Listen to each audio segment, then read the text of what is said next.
So people, Liblerini here again. We found Ulm, the old capital of one of our enemies. And it seems like our front is now close enough to old capital Ulm under Bogar's control. And see, it looks like this turn we can slowly do something about it. And of course, surprise surprise, with enemy vampires and enemy golems on the loose, we can't do as much as I want to. At least it looks like I dealt with the siege on my conquered throne province, but we are still not getting anywhere since the golem is going around.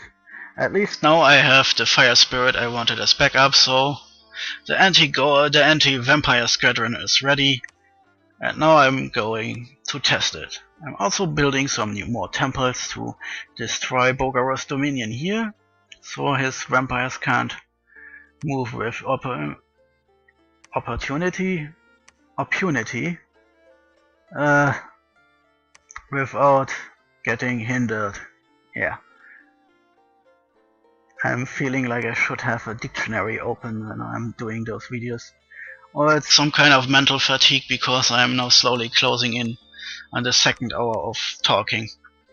This is the audio commentary for the 5th video in a day, and I think that's enough for this week. Looks like I still can't catch up to how are you. I'm so sorry, but I'm guessing the next batch of audio commentary has to wait until the 10th June when I'm back from work again.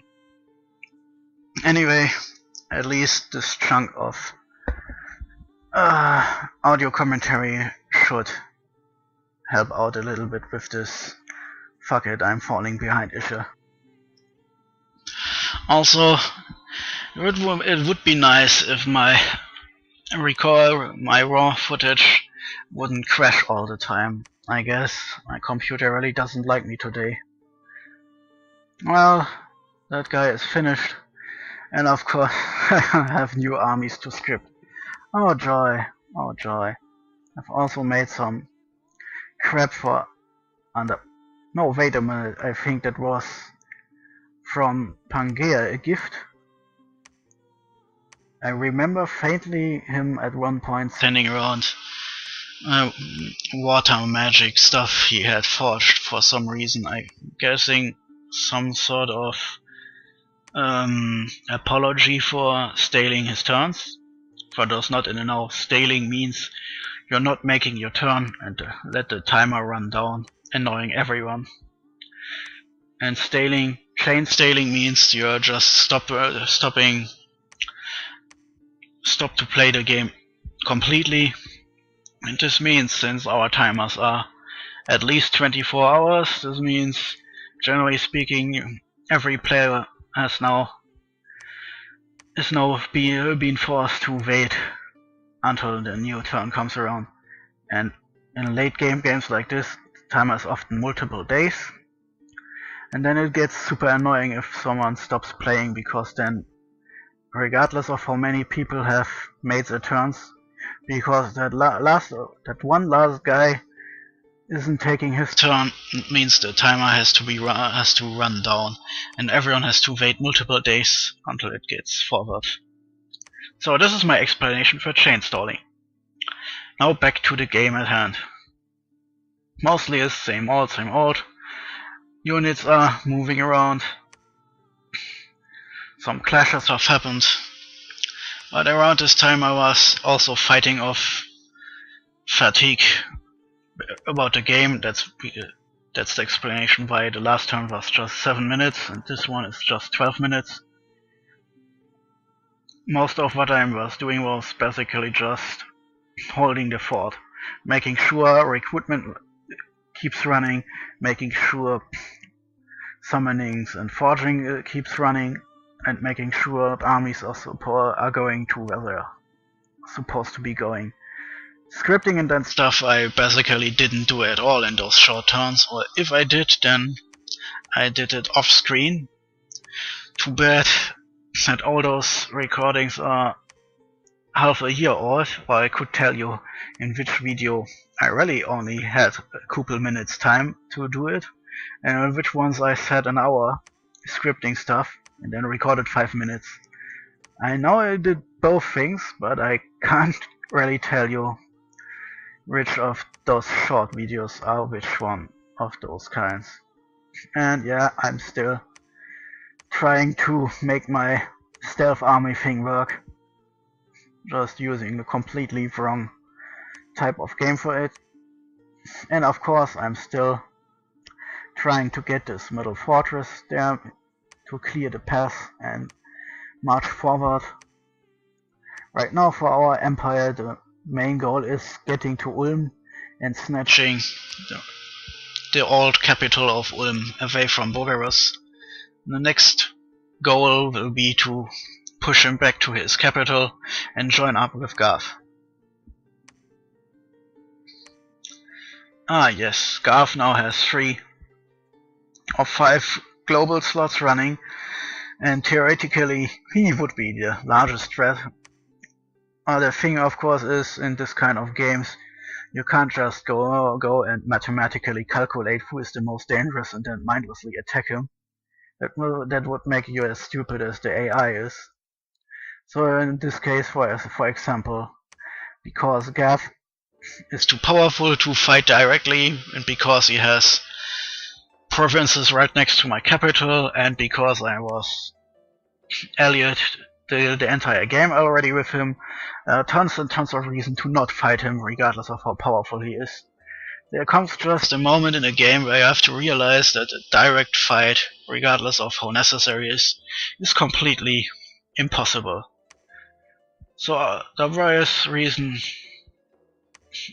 obvious thing to do right now is also to continue fighting Bogarus, and quite frankly Bogarus is still strong enough to fight both of us, at least as long as he can keep his master and slave golem running.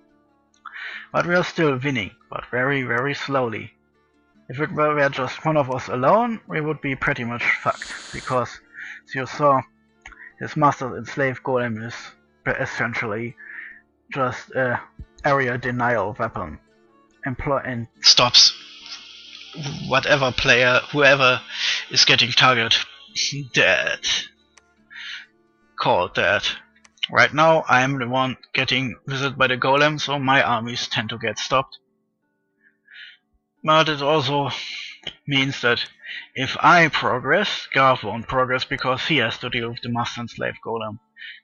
Can easily see where if Bogarus was fighting just one of us, he could still win this war. So for all these reasons, and again golem attack here, case in point, we have to hold to our alliance until Bogarus is soundly beaten. And then luckily Pangea is there as another victim, so there is no reason to fight us. Horrible dreams of vivisection.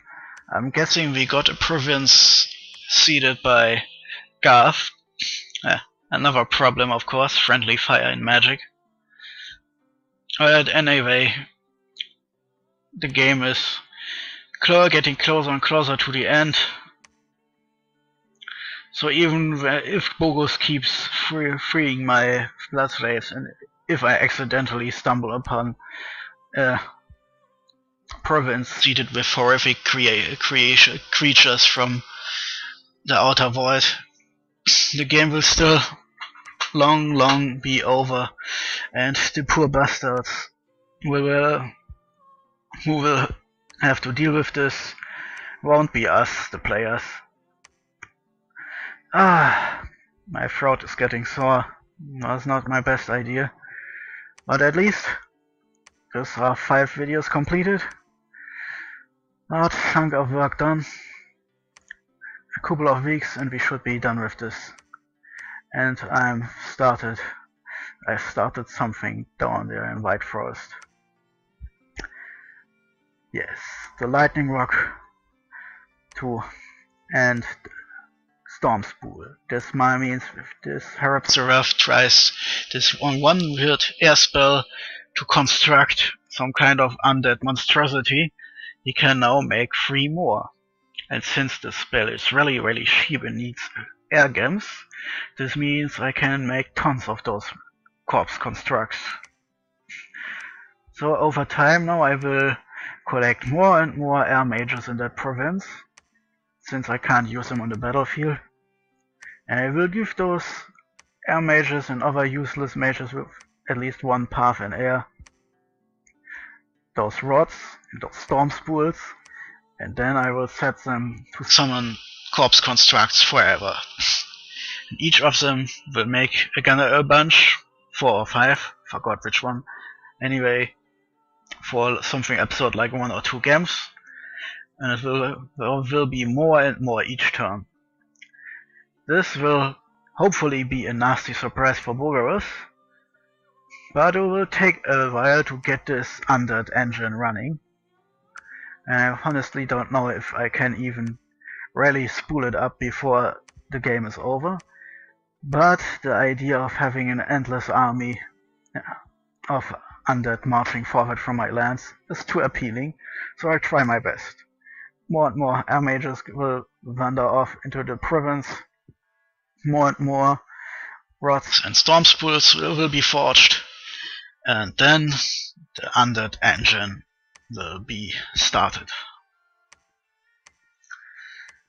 That said, corpse constructs aren't that bad actually. Sure, they are nasty to fight in melee because they have this electrical charge and can really fuck someone up if the attacker attacks them in melee. And they are undead, so they will never run away. And they have more hit points than the average undead, so they're hard to hack down. The one major drawback they have though is that their resistance against magic is abysmal, since they are just basically some corpse parts thrown together and filled with electricity to stand up like, like Frankenstein's monster. Of course, I'm also dealing with this when I have a thing planned for this. But you'll see what this is in a week from now. Sorry. But now this turn is over, Lebluini signs off. Goodbye, people.